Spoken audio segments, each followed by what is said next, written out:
வேதத்தை தியானிக்க நேரம் ஒதுக்கணும், குடும்பத்துக்கான நேரத்தை ஒதுக்கணும், உடைய ஃபேமிலி பிள்ளைகளுக்கு கொடுக்க வேண்டிய நேரம் கொடுக்கணும், பிசினஸுக்கு வேலைக்கு கொடுக்க வேண்டிய நேரம் கொடுக்கணும், ஊழியத்திற்கு கொடுக்க வேண்டிய நேரம், இயேசுவை மற்றவங்களுக்கு அறிவிப்பதற்கு நேரம். நேரத்தை நீங்க திட்டமிட்டு கரெக்டா நீங்க செயல்படுத்தினா நீங்க சந்தோஷமா இருப்பீங்க, ஆசீர்வாதமா இருப்பீங்க. இல்லாட்டா நீங்க திரும்பி பார்த்தா உங்களுடைய நேரம் வீணாய் போயிருக்கும். அப்போ காலத்தை பிரயோஜனப்படுத்திக் கொள்ளுங்கன்னு ஆண்டவர் சொல்லுகிறார்.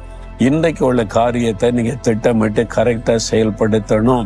அதனால இன்னைக்கு உங்களுடைய வாழ்க்கையை யோசித்து பாருங்க. இன்னைக்கு என்னென்ன செய்ய போறீங்க அப்படின்னு யோசித்து பாருங்க. ஆண்டவருக்கு முன்னால தினமும் வைக்கணும்.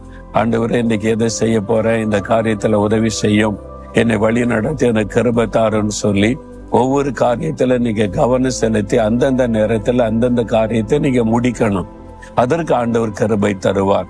காலத்தை திட்டமிடாத ஆட்களுக்கு ஆண்டவர் எப்படி உதவி செய்ய முடியும்? அதனால காலை எழுந்த உடனே காலையில இருந்து இன்னைக்கு மாலை வரைக்கும் என்னென்ன வேலை இருக்குது, என்னென்ன செய்யணும், அதை திட்டமிட்டு ஆண்டவர்கிட்ட ஒப்பு கொடுத்து ஜெபிச்சிட்டீங்கன்னா அந்த நாள் முடியும் போது பாருங்களேன், எல்லாம் கரெக்டா முடிஞ்சிருக்கும். அதுதான் உள்ளத்துல சந்தோஷம். நான் அப்படிதான் பிளான் பண்ணுவது. காலையில் எழுந்த உடனே இன்னைக்கு என்னென்ன செய்யணும், ஜெபிக்கிறது, சுவிசேஷம் அறிவிப்பது, ரெக்கார்ட் பண்ணுவது, ஆத்துமாக்களை சந்திப்பது, ஆபீஸ் காரியத்தை கவனிப்பது, ஊழிய காரியத்தை திட்டமிடுவது, லீடர்ஸை சந்திப்பது, இது மாதிரி எல்லாத்தையும் ஆண்டவர்கிட்ட சொல்லி நான் ஜெபிச்சுட்டு அந்தந்த காரியத்தை அந்தந்த வேலையில முடிக்கணும், கிருபை தாங்கன்னு கேட்டுட்டா பெர்ஃபெக்டா முடிஞ்சிடும். காரியத்தை ஆண்டவரிடத்துல கொண்டு போங்க. தினந்தோறும் ஆண்டவருடைய சமூகத்துல இருந்து அந்த நாளுக்குரிய பிளானை வைத்து ஜெபம் பண்ணி செயல்பட்டீங்கன்னா நேரம் வீணாகாது. கரெக்டா நீங்க செய்து முடிச்சிட முடியும். சில சமயத்துல ஒரே நாள்ல 3 நாள் வேலை செய்ய வேண்டியது இருக்கும். 4-5 மெசேஜ் கொடுக்க வேண்டியது இருக்கும், ஒரு பெரிய மெசேஜ். அது இல்லாதபடி ஒரு 6-7 மற்ற செய்திகள் கொடுக்க வேண்டியது இருக்கும். ஆட்களை சந்திக்க வேண்டியது இருக்கும், சிலரை சந்தித்து ஜெபிக்க வேண்டியது இருக்கும்.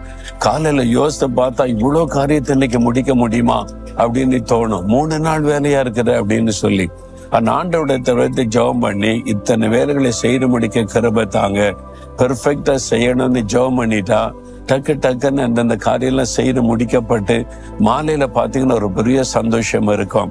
ஆண்டவுடைய கரத்தில் ஒப்பு கொடுத்து ஆண்டவுடைய சமூகத்துல வைத்து ஆலோசனை பெற்று காரியத்தை செய்யுங்க. காலத்தை வீணாக்காதங்க, சோம்பேறித்தனம் உட்கார்ந்து இருக்காதங்க. கர்த்தர் உங்களை ஆசீர்வதிப்பார். ஆண்டவரே, காலத்தை நான் பிரயோஜனப்படுத்தி கொள்ளணும், என் நேரத்தை வீணாக்கி விடக்கூடாது என கிருபை தாங்க. இந்த நாள் முழுவதும் என் கூட இருந்து எல்லா காரியத்தை செய்து முடிக்க உதவி செய்யுங்க. இயேசுவின் நாமத்தில் ஜெபிக்கிறேன். ஆமேன், ஆமேன்.